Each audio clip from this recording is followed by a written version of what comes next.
देवी सुरेश्वरी भगवती गंगे त्रिभुवन तारिणी तरल तरंगे। देवी सुरेश्वरी भगवती गंगे त्रिभुवन तारिणी तरल तरंगे।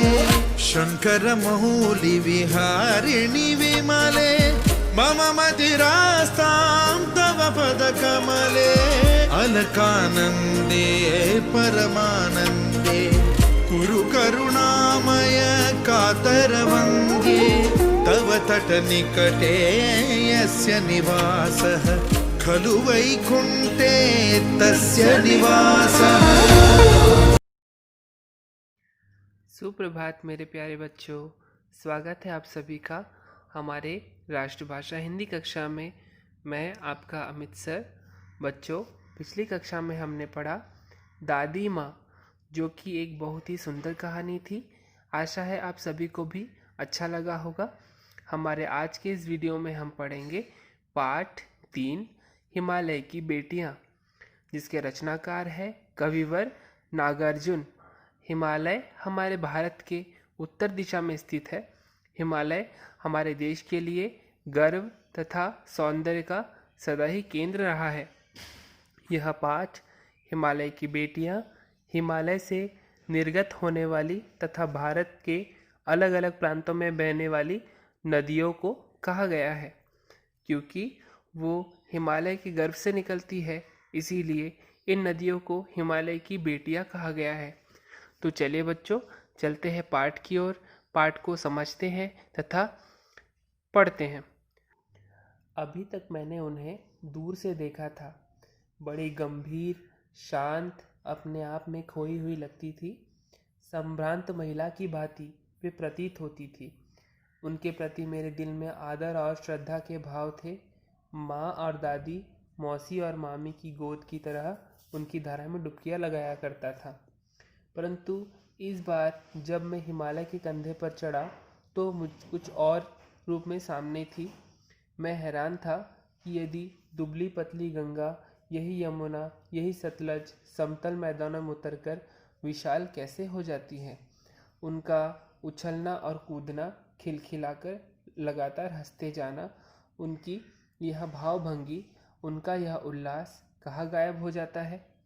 मैदान में जाकर किसी लड़की को जब मैं देखता हूँ, किसी कली पर जब मेरा ध्यान अटक जाता है, तब भी इतना कौतूहल और विस्मय नहीं होता जितना कि इन बेटियों की बाल लीला देखकर। कवि कह रहा है कि अभी तक जो हम समतल मैदानों पे नदियों को देखा करते थे, तब बड़ी ही शांत, शुद्ध और निर्मलता की धारा बहा करती थी। नहीं पता था कि वो अपने पिताजी से किस प्रकार से अलग होती है। जब हमने उनका उद्गम देखा, जब लेखक हिमालय की चढ़ाई पे गया, हिमालय के ऊपर चढ़ा, तब उसे पता चला कि ये गंगा का उद्गम स्थान कितना ही सुंदर, कितना ही विशाल और भव्य है। क्योंकि जब वह हिमालय के तलहटी से उतरती है तब तो पतली दुबली रहती है, और जब मैदानी क्षेत्र में जब गंगा उतरती है या बाकी नदियाँ मैदानी क्षेत्र में जब पहाड़ से उतर आती हैं तब चौड़ी हो जाती है। तो लेखक को ये चीज़ देख करके बड़ा ही कौतूहल होता है, जानने की इच्छा जागृत हो जाती है। कहाँ ये भागी जा रही है, वह कौन लक्ष्य है जिनसे इन्हें बेचैन कर रखा है। अपने महान पिता का विराट प्रेम पाकर भी अगर इनका हृदय अतृप्त ही है, तो वह कौन होगा जो इनकी प्यास मिटा सकेगा। लेखक कह रहा है कि इतनी तेज गति से पता नहीं ये नदियाँ कहाँ बही जा रही है। अगर ये किसी का प्रेम पाने के लिए दौड़ रही है, तो जब इतने बड़े हिमालय ने उनको प्रेम किया, तब भी इनकी प्यास उस प्रेम से ना बुझी, तो पता नहीं इस दुनिया में और कौन होगा जो नदियों का प्रेम का प्यास को बुझा सकता होगा, जिसको पाने के लिए दौड़ रही है। बर्फ जली नंगी पहाड़ियाँ, छोटे छोटे पौधे से भरी घाटियाँ, बंधुर अंधत्तिकाएँ, सरस्वज उपंतिकाएँ, ऐसा है उनका लीला निकेतन। खेलते खेलते जब वे ज़रा दूर निकल जाती है, तो देवदार, चीड़, सरो, चिनार, सफ़ेदा, कैल के जंगलों से पहुंचकर शायद उन्हें बीती बातें याद करने का मौका मिल जाता होगा। कौन जाने बूढ़ा हिमालय अपनी इन नटखट छोकरियों के लिए कितना सर धुनता होगा। बड़ी बड़ी चोटियों से जाकर पूछे तो उत्तर में विराट मौन के सिवा उनके पास और रखा ही क्या है।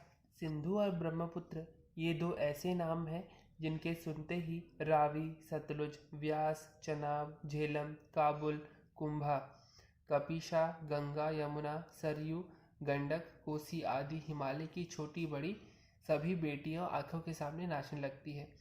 वास्तव में सिंधु और ब्रह्मपुत्र स्वयं कुछ नहीं है, दयालु हिमालय के पिघले हुए दिल की एक एक बूंद न जाने कब से इकट्ठा हो होकर इन दो महानदों के रूप में समुद्र की ओर प्रभावित होती रही है। कितना सौभाग्यशाली है वह समुद्र जिसे पर्वतराज हिमालय की इन दो बेटियों का हाथ पकड़ने का श्रेय मिला। देखिए यहाँ पर दो रिश्ते बताए गए हैं। समुद्र को इन नदियों का स्वामी कहा गया है और हिमालय को इन नदियों का पिता, क्योंकि हिमालय से नदियाँ निकलती हैं, धीरे धीरे धीरे धीरे बर्फ पिघलता है और समय के अंतराल के पश्चात वहाँ से धीरे धीरे नदियाँ बहना शुरू होती है, तलहटी पे आती है, मैदानी क्षेत्र पे आती है और तेज गति से बहना शुरू होती है। और हर नदी का जीवन यही होता है कि उसको एक समय के पश्चात समुद्र में मिलना ही होता है। तो ये बिछड़ाव और मिलन दोनों का ही वर्णन यहाँ पर किया गया है। कवि क्या कहते हैं कि सिंधु और ब्रह्मपुत्र दो ऐसी नदियाँ हैं जो कि नदियाँ नहीं है बल्कि कवि की कल्पना है, जो कि कहते हैं कि हिमालय जब अपनी बेटियों से बिछड़ता है, जैसे कि एक बेटी की शादी हो जाती है, उसके पिता उसके लिए रोते हैं, ठीक उसी प्रकार अपनी बेटियों के विरह में जब हिमालय रोता है तब उसकी एक एक बूंद इकट्ठा होकर के बहना शुरू होती है, जिससे कि ये दो नदियाँ सिंधु और ब्रह्मपुत्र मिल करके बने हैं। ऐसा कवि की कल्पना है। जिन्होंने मैदान में ही इन नदियों को देखा होगा उनके ख्याल में शायद ही यह बात आ सके कि बूढ़े हिमालय की गोद में बच्चियां बनकर कैसे खेला करती हैं। माँ बाप की गोद में नंग धड़ंग होकर खेलने वाली इन बालिकाओं का रूप पहाड़ी आदमियों के लिए आकर्षक भले ना हो, लेकिन मुझे तो ऐसा लुभावना प्रतीत हुआ, वह रूप ही हिमालय को, ससुर और समुद्र को उनका दामाद कहने में कुछ भी झिझक नहीं होती है। जैसे कि मैंने अभी आप लोगों को बताया कि हिमालय को क्या बोला गया है, ससुर बोला गया है, क्योंकि उनकी बेटियों का विवाह उन्होंने किससे करवाया, समुद्र से करवाया, और समुद्र को उन्होंने क्या बोला गया है, दामाद बोला गया है। इस प्रकार की कवि की परिकल्पना है। बच्चों, हमारे भारत में, हमारी भारतीय संस्कृति में जिस भी तत्व से हमको माता जैसा प्रेम मिलता है, समर्पण मिलता है, उसे हम देवी या माँ के रूप में ही पूछते हैं। जैसे अगर हम लोग को नदियों से, क्योंकि नदियाँ हमारे खेतों को सींचती है, हम लोग को जल की आपूर्ति करवाती है, जल की आवश्यकता हमारे जीवन में कितना है वो तो आप लोग को बताने की आवश्यकता नहीं होगी, आप लोग जानते ही हैं। बिना जल के हमारे जीवन की परिकल्पना भी हम नहीं कर सकते। तो इसी प्रकार से हमारे देश में नदियों को माता मानने की परंपरा है, क्योंकि जो भी वस्तु, जो भी प्रकृति का तत्व, प्रकृति का कोई स्वरूप हम लोग को माता जैसा प्रेम करे, माता जैसा आदर दे, सम्मान दे और हमारा पालन पोषण करे, क्योंकि आप लोग जानते हैं नदियाँ ही हैं जो हमारे खेतों को सींचती हैं, नदियाँ ही हैं जो हम लोग के जीवन में पानी की आपूर्ति करती है, नदियाँ ही हैं जिसके द्वारा बिजली का उत्पादन होता है, नदियाँ ही हैं जिसके द्वारा छोटे बड़े सभी कारखाने चलते हैं। इसीलिए इन नदियों को जीवनदायी कहा गया है तथा उनको माता के नाम से सुशोभित भी किया गया है। जैसे कि आप लोग जानते ही होंगे, गंगा मैया कहा जाता है, देवी गंगा को गंगा मैया कहते हैं, क्योंकि वो हमारे भारत की जीवन रेखा कही जाती है।